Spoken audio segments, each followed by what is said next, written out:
Right, it's around the middle of March now, and I was just pottering around in the greenhouse sowing a few seeds when I realised that I haven't gone through my plans for Plot 15C with you yet.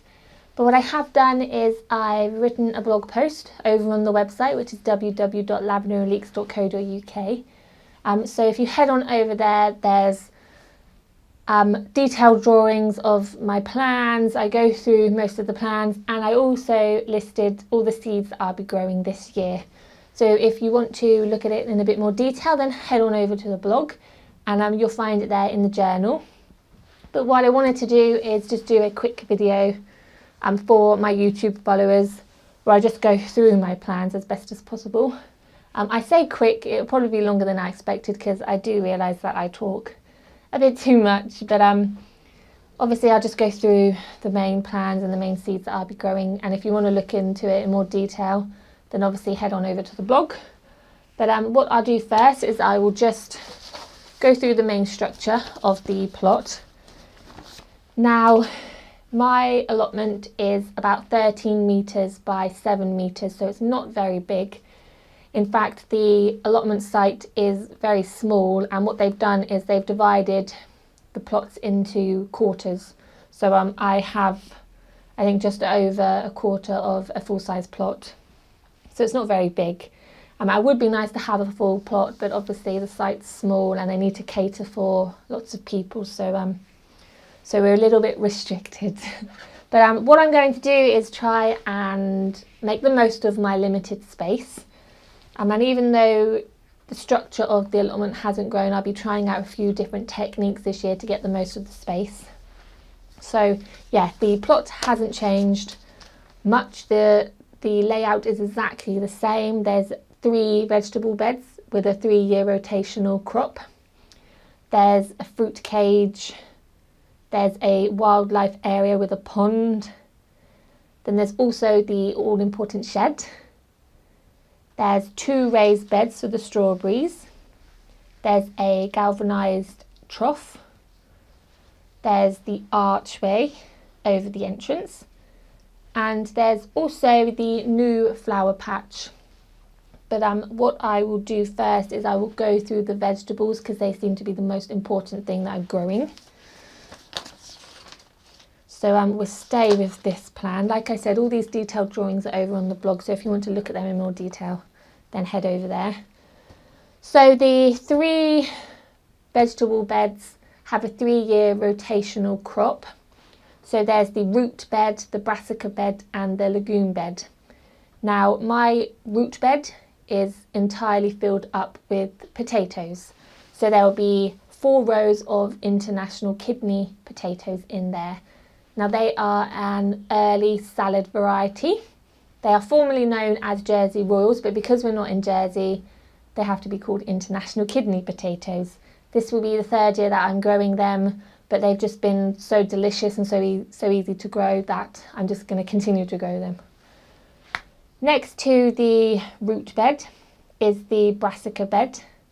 Now, in here there will be 1 row of curly kale called Scarlet, 1 row of red cabbage called Red Drumhead, 1 row of swede called Ruby, 1 row of flower sprouts, and 2 rows of purple sprouting broccoli called Claret F1. Now, I've grown a few of these things before, like the curly kale and the red cabbage. I've also grown flower sprouts, not last year but the year before, and they were delicious. They're a sort of cross between kale and sprouts, and they look like miniature cabbages. They are delicious.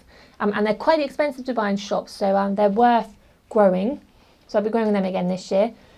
But the 2 new things that I'm growing is the swede, which I love the taste of anyway, so I'm going to fit in 1 row of swede.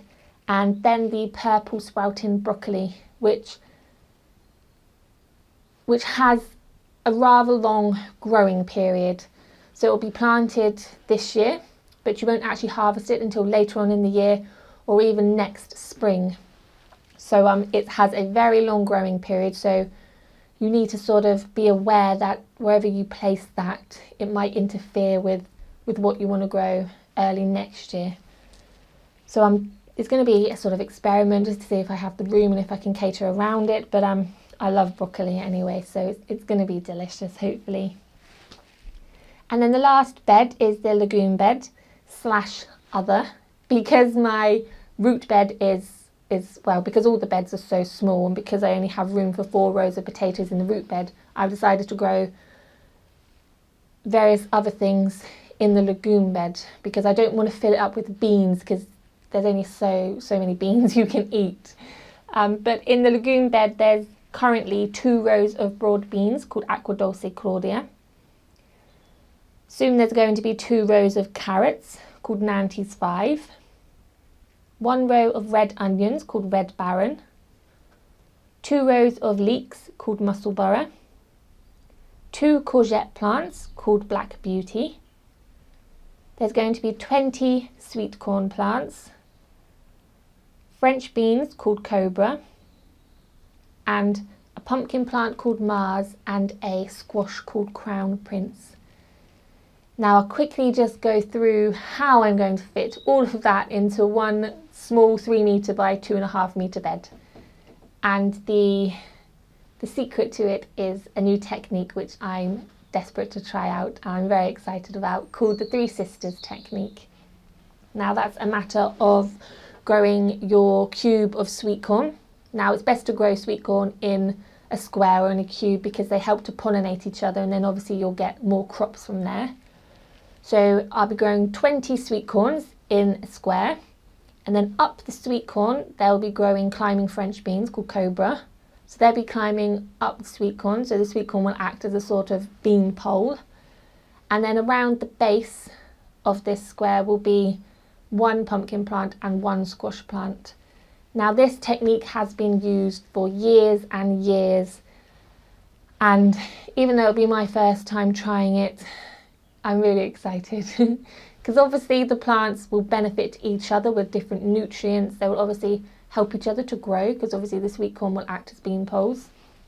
And the main thing for me is that I can fit 4 different crops into this very, very small area simply by letting them help each other out. So that is how I'm fitting so much into the legume bed. But there's a few other things which I'm trying out new this year in that bed, like the red onions and the courgettes. And for the first time this year, I'll be growing a sort of early crop of leeks, because usually I leave that until later on in the year. But I'll go through the second growing season with you in a minute. I'll just cover the rest of the vegetables that I'll be growing. So over the archway, it will just be exactly the same as every other year. There's going to be munchkin pumpkins, borlotti beans and sweet peas. Now last year there wasn't a huge harvest of the pumpkins or the beans. In fact, I think I got 3 munchkin pumpkins and a handful of beans from the archway, but the year before last was amazing. There was about 36 munchkin pumpkins and I literally had beans coming out my ears. There were so many. So I'm not going to give up with growing them because I know that they work well. It just all depends on the weather. So the munchkin pumpkin, sweet peas and borlotti beans will all be growing up the archway. I actually think I might have to replace the archway soon because the hazel, some of the horizontal bars of the hazel are falling apart. So I might have to find like a metal structure to put there. But we'll worry about that later. So in the trough, we'll go to the trough next. Now, currently there's tulips in there, but obviously they will stop flowering around May time and the foliage will die back soon after. So on top of the bulbs, because the bulbs are about 6 inches deep, they won't be affected by any of the roots. I'll be putting 1 butternut squash plant called Hunter and 1 gherkin plant called Venlo Pickling. And they'll be just going on top of the trough. They won't disturb the tulip bulbs underneath, and hopefully I get a nice little harvest from them. So I'll be using the most out of that trough throughout the whole year because the tulips always look beautiful, but obviously they've all bloomed, they've all gone by June time, and it's just an empty trough. I don't like looking at empty soil, especially when you can use it. So the squash and the gherkin will be going in there. Now there's also a few vegetables which I will be dotting around the place. There's going to be some radish grown in a tank at the end of the path. Now this is a new thing on the plot, because the end of the path there's nothing there, and I always wanted to put a pot of something there. And I tasted radish for the first time last year, and it was delicious. So what I'll be doing throughout the year is growing successional sowings of radish in there, and I'll be putting a sowing in there very soon with a cloche over the top. So hopefully I'll get radish throughout the whole year. I think that's about it for the vegetable wise. So what I will go on to now is the second growing season. Now, like I said, my plot is very small, so I'm trying to take every opportunity to grow as much as possible. So there's a few early crops which will be harvested around May, June, July time, and hopefully there will be enough time to sow other crops in their place to get a second growing season. And the first year I'd done this, it worked really well. Last year, I'm not going to talk about last year anymore because it was quite a rubbish year for me, but it has worked for me, so I'll be doing it again. For instance, the 2 rows of broad beans will be harvested around May time. So when they get removed, in their place there will be 3 rows of dwarf French beans. Now the carrots will also be harvested quite early, so I would be replacing them with 2 rows of carrots again. And then the swede and the red cabbage will be harvested, and in their place there will be 3 rows of turnips. And then once all the international kidney potatoes are harvested around May, June time, I'll be sowing 3 rows of leeks musselburgh and 3 rows of Swiss chard called Rainbow.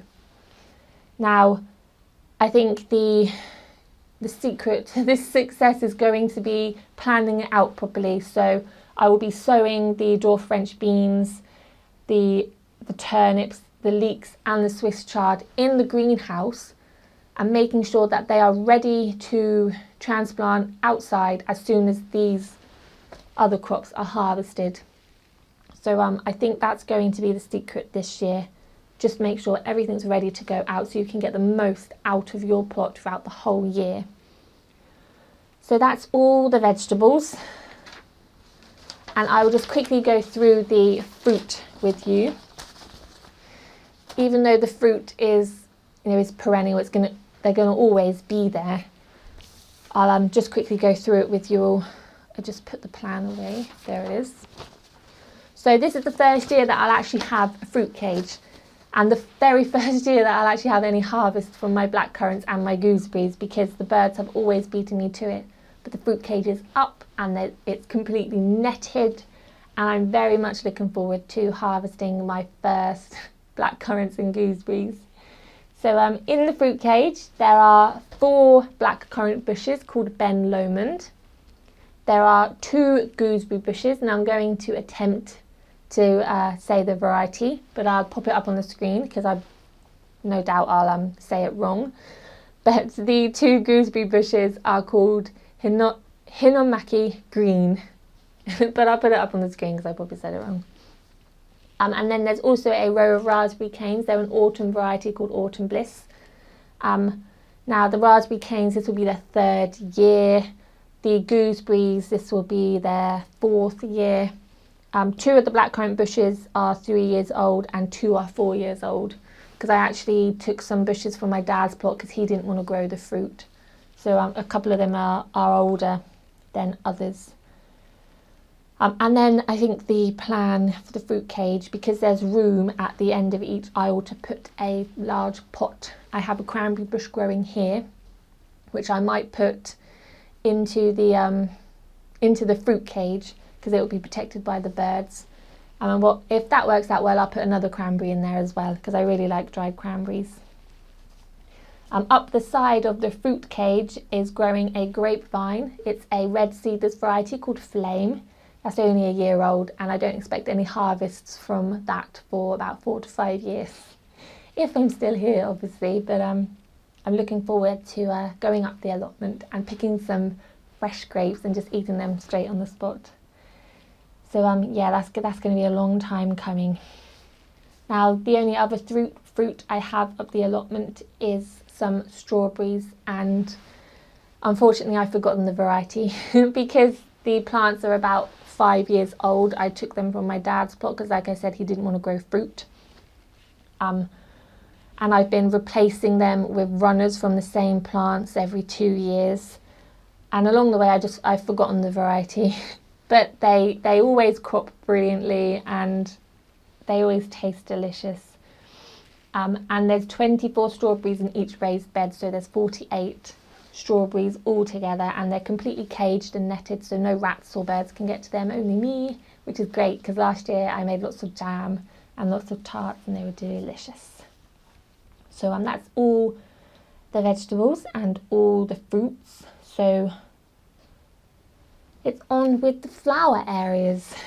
Now, last year and the year before, I just had the one flower area, which was around the pond.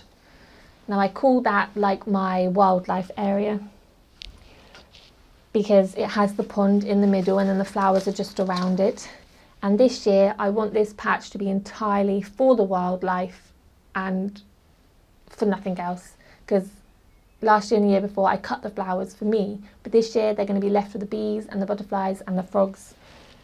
And I want it to look a little bit wild, a little bit rustic. So there's going to be quite a few annual flowers like poppies, scabious, cosmos. What else? Oh, there's going to be borage there because the bees loved them. There's going to be calendula because the frogs loved that when it went over the water. Then there's also some perennials like verbena. There's an evergreen grass called carew. There's 2 rose plants. One's a rose shrub called Katie's Rose, and one's a climbing rose called Penny Lane. Then there's going to be a few herbs like chives, feverfew, chamomile, borage. And there's going to be a few primroses there as well. So the whole idea for this area is just to let it grow wild and look pretty at the same time. And of course, there's going to be the 4 giant sunflowers along the back, like I always do. And the variety I'm growing this year is called Mongolian Giant. I'm growing a different variety to what I normally grow because I've never been happy with the last variety, and I've forgotten the name, but I know it's from Sutton's. And they were meant to grow to about 9-10 foot, and they only ever grew to 5 foot for me. So I'm trying a new variety to see if they grow any taller, because it would be nice to see how tall I can grow a sunflower, but it might just be the soil that my plot's on. And of course the grapevines there as well, but I've already talked about the grapevine. And inside the pond there's a water iris and a water forget-me-not. Now, if you're looking for any plants for your pond, then I really, truly recommend a water forget-me-not. The frogs just love it. It creates the perfect hiding place for the frogs, and whenever I look into my pond, you can see a frog's head poking out of the water forget-me-not because they just love it. And of course, there's a few oxygenating plants in the pond as well. And that's that area. So on with the last flower patch, which is the new one for me. And I have named it a flower meadow, even though the area is only about 3 meters by 4 meters big. I've called it a flower meadow. And basically the area in the centre is going to be a very low growing flowering lawn. Now, I bought a box from a company called Meadow in my garden, and the mixture, the flowers grow to about 20 centimetres. So I thought it would look nice to have a sort of flowering lawn in the centre there, somewhere I can sit and eat all my fresh produce in once it's grown. I sowed it last year and it's growing well, but we'll see how it looks later on in the year because it will take a couple of years for it to fully be a flowering lawn. And then there's going to be flowers around the outside, and the idea is to have tall growing varieties at the back, and then obviously they go down in size when they get near the front. There's also going to be a few herbs there and a few vegetables mixed in. But there's also going to be a few structures. So there's going to be a beehive compost bin, a bird bath, a bug hotel. There's going to be a hedgehog house, and there's going to be a few obelisks around. Now, apart from the obelisks, which I'll be getting from our shop, which my dad makes them, I will be making all the other things. So the beehive compost bin and the bird bath, the bug hotel and the hedgehog house, I'm going to make them all from scratch. And the idea is to create a little series of videos about DIY projects where I show you how to make various things for the allotment. So I'll be filming them as I make them and hopefully uploading them so you can see them. And then it's just the flowers. So around all the structures and around the edge, there's going to be giant sunflowers, oxeye daisies, poppies, verbena, gypsophila, foxgloves, dahlias, hollyhocks, wild teasel, hellebore, dill, euphorbia, honesty, zinnia, cosmos, love in a mist, scabious, chrysanthemum, and lots of lavender. There's also going to be some chamomile and some feverfew, but they'll be grown near the front because they're low growing. And then there's going to be a few herbs like mint, basil and chives and lemon balm as well, because I want to do another mini series of videos about using herbs and edible flowers and things like that to make lotions and to make herbal teas with. So it's going to be a busy old year, but hopefully I get round to it all. And then of course there's some vegetables which I'll be putting in there. So there's going to be rhubarb, a row of asparagus, going to be lots of Swiss chard dotted around the place. There's going to be some peas growing up an obelisk as well. And then in the corner is a globe artichoke, which will be a year old this year. So hopefully it will flower this year. And that's about it for that area. Apart from the apple tree, I always forget the apple tree. I planted an apple tree last year. The variety is called James Grieve. Obviously, again, with the grapevine, it's going to be a few good years until I get any apples from the apple tree. But I'm hoping in years to come, if I'm still here on the plot, that it will grow into sort of archway over my entrance. I always make things sound really nice, but hopefully it works out like that. But that's all the plans for the plot. And like I said, there's a blog post over on the website with a complete seed list, and I've written down all my plans with the detailed drawings and everything. But that's about it. I will just quickly recommend this book because I found it so handy. It's called The Cut Flower Patch by Louise Curley. And I actually found it in a shop called The Works, and it was, I think it was £3. It was very cheap, but it's amazing. It's very inspirational if you want a flower patch or you want to grow more flowers. And of course I've got the 2 flower patches, and I'll be growing a few flowers in between my vegetables as well. But there's one chapter in particular about dried flowers. And I just like the idea of having flowers in the spring and in the summer, but also having these flower arrangements in the house in the autumn and the winter. Because that's the whole idea of having an allotment, is to make the most of it, to try and get as much crops from it throughout the whole year. And even though my plot's tiny, I really am trying to make the most out of it. But that's it. So I hope you all enjoyed that. And like I said, head on over to the blog if you want to know anything in more detail, because I probably skipped quite a lot of things because I do talk too much. But thank you for watching, and I will see you all next time. Like a news reporter.